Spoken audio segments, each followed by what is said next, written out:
Welcome, everybody, to a special edition of All In with Art Stapleton, a New York Giants podcast brought to you by NorthJersey.com and The Record. I'm your host, Art Stapleton. Fresh off the plane from Chicago, it has been a whirlwind 12 hours or so, or really, if you want to go all the way back to about 24 hours from the end of the Giants game in Chicago to where we stand now. Brian Daboll is no longer the head coach of the New York Giants. Fired today by ownership. John Mara and Steve Tisch sent out a statement that said Daboll is out.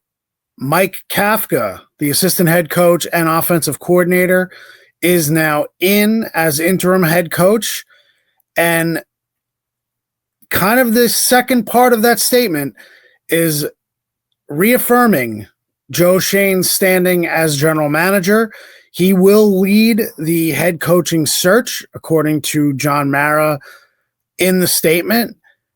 So a lot to unpack here.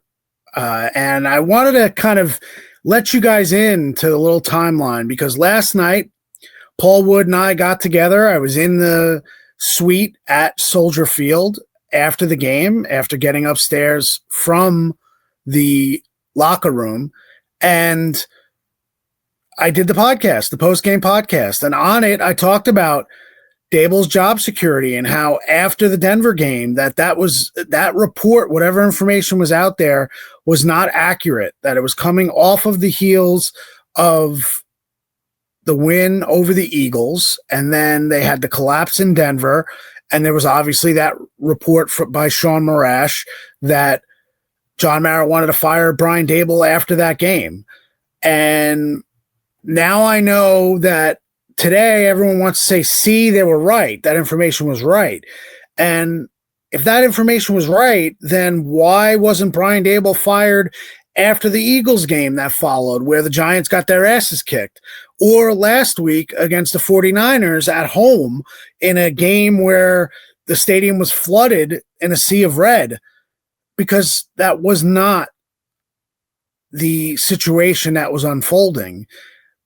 Now, Brian Daboll is fired Monday because after yesterday and the way things played out in Chicago, from Jackson Dart having to come out of the game and being diagnosed with a concussion and everything that happened after that, the final 10 minutes of that game, Brian Daboll is not being fired because Brian Daboll is a bad head coach or a bad coach in general, or someone who can't get along with his staff, or the players have stopped listening to. The reality is Brian Daboll is getting fired for his record and because the Giants have nowhere else to turn right now, and someone has to be held accountable. You can't hold the players accountable to the extent of firing players, and in this situation, you are not going to have Brian Daboll fire members of his staff without being held accountable himself. He hired Shane Bowen as the defensive coordinator. And I think what this overarching situation, it's telling you that ownership believes that they have more talent on this team than they're showing. And I know everyone wants to pick apart the roster right now and say, why is Joe Schoen safe? They were here. Joe Schoen shouldn't be safe. And if Daboll goes, Schoen goes. I believe that case was there last year. I don't believe that case is correct now. And the reality is that the Giants have lost 4 games in which they led by double digits. That's 4 losses. You don't get double-digit leads in this league and then lose them the way you do when you're doing a good coaching job. That's really the reality of the situation. And if you want to call Brian Daboll a scapegoat or a fall guy, look, I like Brian Daboll. I had a good relationship with Brian Daboll. I had a good relationship with Joe Judge. I had a good relationship with Pat Shurmur. I had a good relationship with Ben McAdoo, at least for, the most of his tenure. Not necessarily the way things ended. But now when I've seen McAdoo, I have a good relationship when I see him. I said hello, hi, and bye. But the reality of the situation is it's not about me and it's not personal. So I think that how this came about, and I want to give you the story. So after we're done last night recording the post-game pod, left Soldier Field, ended up going back to the hotel, then went out to dinner and started thinking about it, started talking to some people, just kind of making calls. Obviously, there were a lot of nerves for today, everything that was going on with the airline industry and delays and the weather in Chicago. A big storm was hitting the Midwest. And I just got that feeling that, you know what, this could be over today, that Brian Daboll could be fired. It could be members of his staff that got fired. And so I wake up this morning in Chicago, leave for the train to go to O'Hare at 6:30 in the morning, Chicago time, 7:30, New York time. Get on a train, takes about 45 minutes to go from downtown Chicago to O'Hare. That is the preferable way if you've ever traveled from downtown Chicago to O'Hare, especially at rush hour in the morning. It could take up to 90 minutes, even longer, driving in an Uber from downtown to the airport. So had some time to play with. Flight was delayed over an hour. So ended up getting on the plane at around 11:30 New York time. And just as I was able to log into the Wi-Fi on the plane, heading home from Chicago, I got a couple texts, and then I saw the tweet before I could actually do anything from Adam Schefter saying that Brian Daboll is fired. So right away, it's basically work for the next 2 hours. We were on the tarmac for a little bit, about a 20-minute delay, waiting to get up into the air.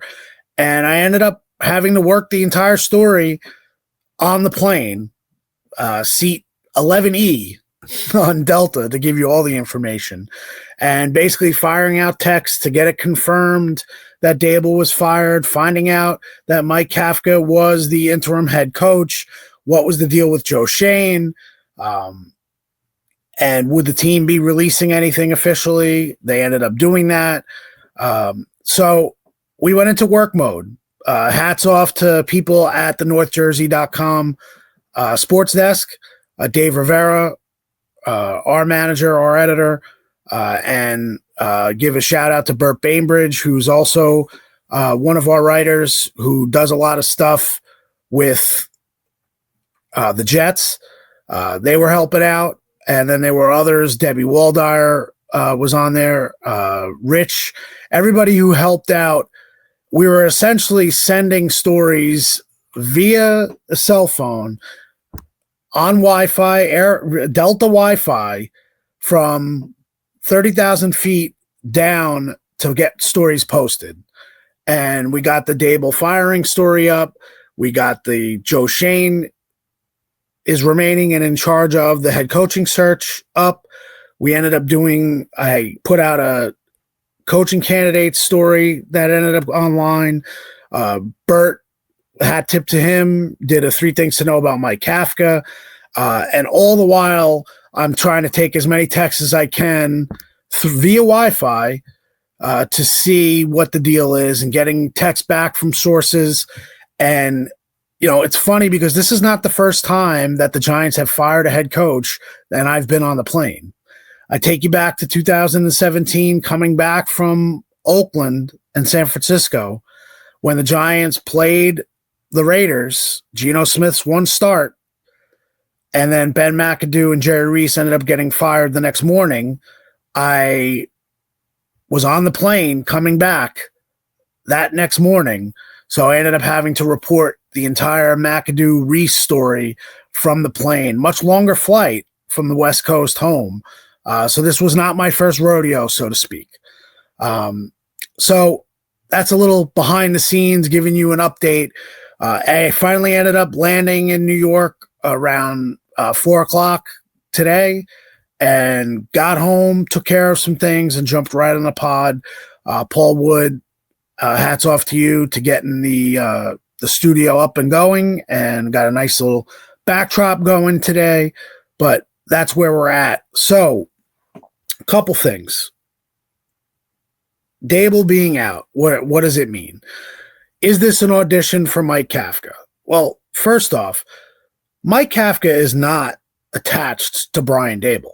I mean, that's number one. I mean, we've spent the last 3 years talking about how Kafka wanted to leave and Daboll was the head coach and they didn't get along and all that stuff about Kafka wasn't going to stay when Wink Martindale left. This was all from a Daboll perspective. Really, it was cumulative. You look at the record and what the record is for Daboll, and I'll get this accurate just to make sure I have it from my story because I ended up going all crazy today. So my apologies for just a little bit, for being a little out of whack right now. So Daboll was, he's 20, 40, and 1 in 61 regular season games, 1-1 in the playoffs. They're 2-8 for the third straight year. And at this point, you really didn't want to make changes to your coaching staff when you had to hold the head coach accountable. Now, did I think that John Mara and Steve Tisch would make that call today? No, I didn't. I thought they would wait a little bit longer. But I think the way they lost yesterday, the fact that Jackson Dart went into concussion protocol, the fact that, as I told you, as I wrote in my column on NorthJersey.com, it was a broken reality. Everything feels broken. And John Mara used that back in 2014, that the offense felt broken and everything they wanted to change when Kevin Gilbride was let go and Ben McAdoo came in as offensive coordinator. The reality is that they felt like that was broken. And I think if you watched that team yesterday, it wasn't just about watching the team. And John Mara was not in Chicago yesterday, but there were enough people there in the administration. Steve Tisch was also there in Chicago. Just the feeling from Jermaine Illuminor sitting on a guardrail in the tunnel outside of the Giants locker room in his uniform, just completely depressed. And you look around the locker room and seeing Jackson Dart forced to leave in silence because he's in the concussion protocol. The one shining light that you've had for this franchise is now basically dimmed. You hope it doesn't last beyond this week. You hope that Dart doesn't have any symptoms and he can get back in the road to recovery starting on Wednesday in practice. But you're not sure how that's going to happen. So it really, they forced their hand. And unfortunately, Brian Daboll pays for it. And, I think people will look back at Daboll's first year and say it was an anomaly and it was an aberration. And I know some people have put together things online. I saw a couple GIFs, the idea of how Daboll's tenure started with the going for two and the little shovel pass to Saquon Barkley to beat Tennessee. Remember, Tennessee did miss a field goal at the end of that game. And then deciding to keep the 3 points on the board yesterday instead of going for it, taking them down and going for it on fourth down at the goal line to try to get a touchdown, just showed, at least to some people, that it was Daboll, the aggressiveness then, and now it was the passiveness now. I don't agree with that. I really think yesterday was a situation where we talk about Murphy's Law. If the Giants took those 3 points off the board, you know exactly how that would have happened. They had Russell Wilson in the game. What play are you running to get Russell Wilson in the game? They're loading up. Russell Wilson's probably going to airmail it into the stands. But more than likely, you're going to end up getting a false start on one of the offensive linemen or one of the receivers, or a tight end is going to jump. Then you go back to 4th and 5 and change.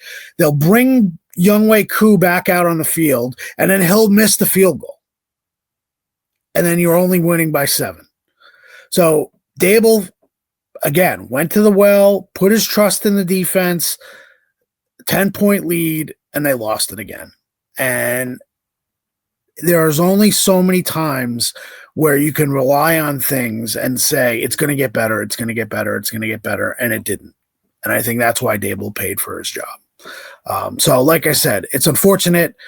I personally have been around this a long time. I don't like seeing people get fired. I know it comes off sometimes. Some other reporters feel like it's a reason to rejoice. I'm just trying to be as genuine as I can with you. I like Brian Daboll. I had a good professional relationship with him. I have a good personal relationship with him as far as getting to know him the last couple of years and his family. That doesn't stop me from being able to be critical of him.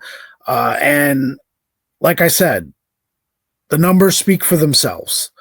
I thought it would be able to last until January, and then they could make that call. They ran out of runway. There's no more runway for Brian Daboll, and he's the head coach. So we'll go to that. Now we'll go to Mike Kafka. Now, Mike Kafka gets an opportunity here. It's not going to be easy. You look at interim coaches. Look what happened with Spags in 2017. He went 0 for 4 in the final 4 games, and things did not go well. Will Kafka be able to run this offense? Look, Kafka's been the offensive play caller, so that's going to be the next thing that I want to talk about. There's this feeling, well, Brian Daboll was running Jackson Dart into the ground to save his job. Mike Kafka was the offensive play caller.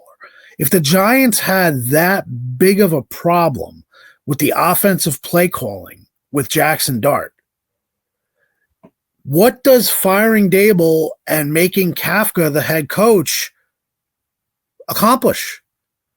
So I think that's blown way out of proportion. Now, obviously, you don't want Jackson Dart to injure himself, to put himself in harm's way. You're trying to win these games. You want to protect Jackson Dart. Don't get me wrong. But if you're telling me that you think Brian Daboll was fired because he put Jackson Dart in harm's way to save his job, who do you think was calling the plays? The guy who's now the interim head coach. And he was calling the plays. I've heard nothing of the sort that Brian Daboll took over play calling from Mike Kafka.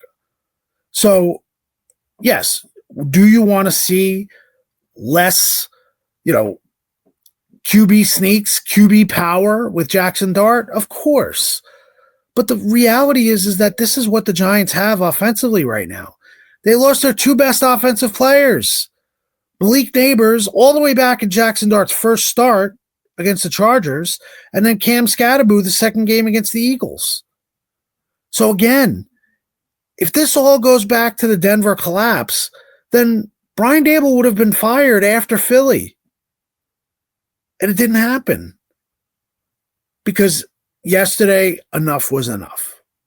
And they were trying to hold out and hoping things would turn to at least give them the remainder of the season.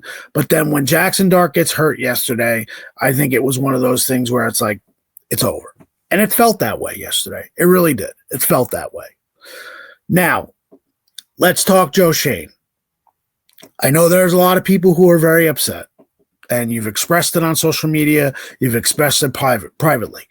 What I'm going to say about Joe Schoen is that it's clear from ownership that they like the job that Joe Schoen has done as general manager. We can talk about all the positives and negatives in the draft and free agency that's worked, his process, that you don't like his process when it comes to the kicking game and what they've done on kicking game and everything else. But when Joe Schoen came here, they didn't just say they wanted a general manager to pick players. They wanted a general manager to basically turn over and modernize everything that they had from a scouting perspective in the Giants organization. They feel as though Joe Schoen has done that. And that's why he's getting another crack at a head coaching candidate. I said last year, I thought if Daboll went, Schoen should have gone. When Pat Shurmur was fired, I said if Pat Shurmur was fired, then Dave Gettleman should have gone. But I see what Joe Schoen has done behind the scenes. It's more than just let me line up his drafts, let me tell you who hit, who missed, and then decide from there. He owns part of this record. There's no doubt about it. But ownership will weigh everything that he's done behind the scenes and say, we want Joe Schoen to be our general manager. And they feel as though he's produced enough in the draft and enough in free agency to give them enough talent. And that's where we're going to stand. So we can go on and on about Joe Schoen again, and we'll continue to do that. But Joe Schoen will be a part of this organization, and he will be a big piece. But keep this in mind. The Giants have basically told you this is essentially a separation of church and state. And when they decided that, they're going to judge Schoen, they're going to judge Daboll. And they judged Daboll as a factor to not be doing a good job as a head coach. And now we're going to see what Schoen can do. He's going to get an opportunity to hire another coach. Let's see if he gets it right. Let's see if the players that he has here. And that's one other thing I want to say before I get into coaching candidates. This idea, this clip that the Giants put out on Giants Life and the Dart trade on draft night. I'm just tired of the assumptions that people are saying that Joe Schoen didn't want Jackson Dart and Brian Daboll was the only one that wants Jackson Dart. It's the job of the general manager to make sure that his coaches are convicted on a player. It does not mean that Joe Schoen did not want Jackson Dart. That isn't Joe Schoen telling me this. This is my eyes and what I know about reporting. Joe Schoen didn't want another quarterback. If anything, Joe Schoen wanted to make sure, because he was not making a decision for Joe Schoen. As I've told you, Joe Schoen had seen a lot of Jackson Dart. His daughter goes to Ole Miss, okay? His son had been at camps where Jackson Dart was his coach. Joe Schoen was not going to make a pick for Joe Schoen and say, I like Jackson Dart, that's who I'm getting. Joe Schoen made a pick, and I guarantee you he went around the room, but only we saw what Joe Schoen told Brian Daboll and Brian Daboll told Joe Schoen, that the coaches were convicted in Jackson Dart. Don't tell me that didn't match up with what Joe Schoen said. You don't know that. I know that because I've reported it and I know it. That just because they showed Joe Schoen asking Brian Daboll and reaffirming that did not mean that Joe Schoen did not like Jackson Dart. So you're going to see that and you're going to continue to see that. What I'm telling you is that that is not accurate. Yes, Brian Daboll loved Jackson Dart, but Joe Schoen liked Jackson Dart too, and that's why he's the quarterback here. Joe Schoen was not going to say, okay, let's trade up just because Brian Daboll liked Jackson Dart. I mean, come on. What are we talking about here? So that's all that. I want to talk coaching candidates before I get out of here. The coaching candidates, look, the guy I really like is Marcus Freeman from Notre Dame. I liked him last year if there was going to be a head coaching change. To me, he's a leader. He's a good young coach. His buyout at Notre Dame is certainly something to be concerned with. The Giants are worth $10 billion. If they believe in Marcus Freeman enough, they'll hire Marcus Freeman. Do I like the idea of Mike McCarthy? No, not really. I think Kafka's got a shot. Marcus Freeman, Jesse Minter, first-time head coach, defensive coordinator of the Chargers. I'll tell you who I do like, Steve Spagnuolo.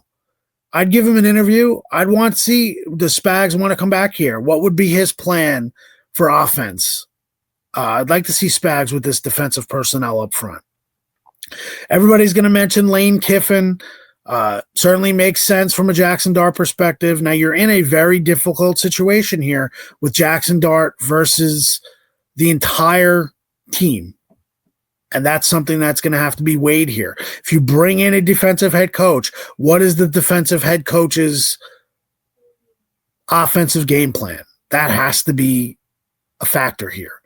Paul Wood wants to know about Antonio Pierce. I'm not sure if I'd bring in an AP as the head coach here. I think he got a raw deal in Vegas, but that's not necessarily where I would go. Could AP be on staff for next year? Sure. But I would not go Antonio Pierce as the head coach. I'll give you another name, Brian Flores. He was very close. I can tell you this. On that Friday that Brian Daboll was ultimately hired by the Giants, they had 2 press releases ready to go. They were told to have 2 press releases ready to go. Brian Daboll and Brian Flores. They were the 2 finalists for the job. Daboll ended up getting the job, but Brian Flores was that close. He had a lot of support in this organization. Now, what happened after the fact? His lawsuit against the NFL, racial discrimination, Giants are included in that. All of that needs to sort itself out. But it would not surprise me if they were able to sort that out if Brian Flores became a serious candidate for the New York Giants again. Now, does Flores want to put himself through that again? I'm not sure. I don't know where that sits.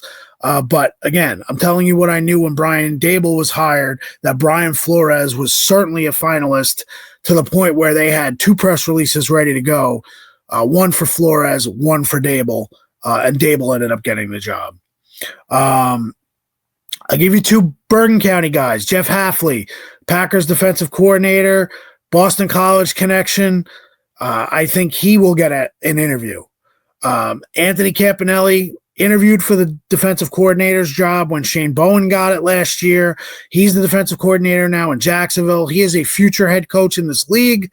I would give him a serious look. He's aggressive. He's got that mentality. I'd love to see a Campanelli out here again as the head coach. I think he would love having that opportunity with the Giants. We'll see. He doesn't have that experience, but worked with Jim Harbaugh, worked with Vic Fangio. I think Campanelli is one of those guys. Might be a year away, but I would certainly give him an interview. I mentioned Mike McCarthy. Here are a couple that may fall out depending on what happens this season. Kevin Stefanski in Cleveland. Is he the head coach next year? If somehow he hit the market, I would be all over Stefanski for an interview. Remember, he almost became the Giants' offensive coordinator under Pat Shurmur. He was in Minnesota, and the Vikings blocked his move to come here. So almost once a Giant, always one, maybe a Giant. We'll see. Mike Tomlin. What if the Steelers don't make the playoffs or struggle and don't win a playoff game? There were rumblings last year how Pittsburgh, not necessarily the organization, but the city of Pittsburgh was not happy with Tomlin, and they thought maybe it was a change of scenery.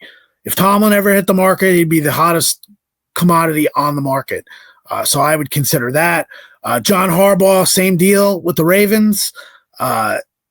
If somehow they needed a change of scenery on both ends, I would consider John Harbaugh. And the 2 other ones, kind of the big whales in the room, the elephant in the room, if so to speak. Nick Saban. Does Nick Saban want to coach? John Mara once called Nick Saban the best head coaching interview he's ever had. I think if Nick Saban wanted to coach again and they were able to work something out, I think he would definitely be at the top of the list for the Giants. Maybe not the hire, but they would definitely consider him. And the other one is Bill Belichick. I would want nothing to do at this point with Bill Belichick as the head coach of the Giants. I think what you've seen happen at the University of North Carolina in Chapel Hill with Jordan Hudson and everything that happened with Mike Lombardi, his GM. And look, if Bill Belichick, and here's what's crazy, sometimes it's all about timing.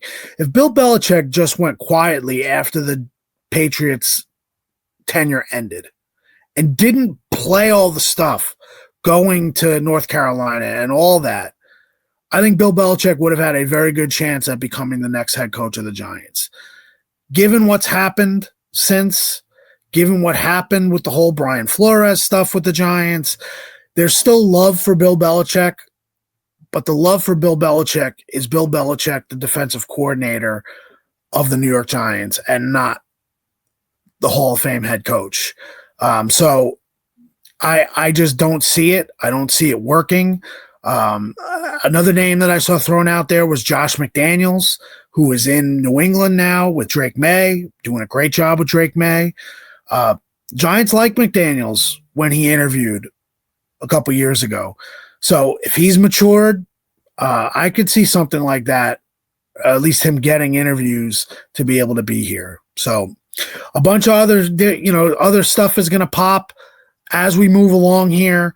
But right now, like I told you, I think Marcus Freeman is certainly someone that if the Giants are willing to pay his buyout and if he wants to come, I would really want to hear Marcus Freeman out, hear what offensive game plan that he'd put together to get Jackson Dart where it needs to be, and we'll go from there. So I don't have a favorite right now, but that's kind of where I'm thinking as I put my list together on the plane somewhere over Pennsylvania, heading back to New York. So that's our emergency pod. I'm going to get out of here, try to go spend some time with my family. I haven't gotten back from what felt like a really, really long trip to Chicago. Thanks for Paul Wood for getting this together. We appreciate you guys being all in. I think I got you everything. We'll see how this takes shape this week. Again, check out my story on the concussion protocol regarding Jackson Dart. If he is not feeling symptoms, there is a chance that he could clear protocol by the end of this week and be at quarterback Sunday against the Packers. If it doesn't happen, I think there's a good chance that Jameis Winston, if doesn't start, does play at some point on Sunday because Russell Wilson just has not functioned well in that backup role. I don't think all of a sudden you're going to recapture what Russ showed in week 2 against the Cowboys. You don't have Malik Neighbors. So that's where we're at. But we'll be on all that this week. It's a new day for the New York Giants. Brian Daboll out as head coach, Mike Kafka in as interim. I would not rule out staff changes between now and the end of the week or even next week. I think they're just real fresh, trying to get things going and get ready to play a football game on Sunday. Remember, this is not a bye week. The Giants don't have their bye week until the second week of December. So this is not ideal. They're doing the best they can. It'll be interesting to see how things play out. So for Paul Wood, I'm Art Stapleton. We appreciate you being all in, and we are all in on this next era of the New York Giants and where they go. A coaching search, as if I haven't done enough of these since I've been on the beat. Well, we'll be there. We'll have everything you need to know about the New York Giants. So appreciate you watching, appreciate you listening, and we'll be back with you later on this week with more as to where the Giants go without Brian Daboll as their head coach.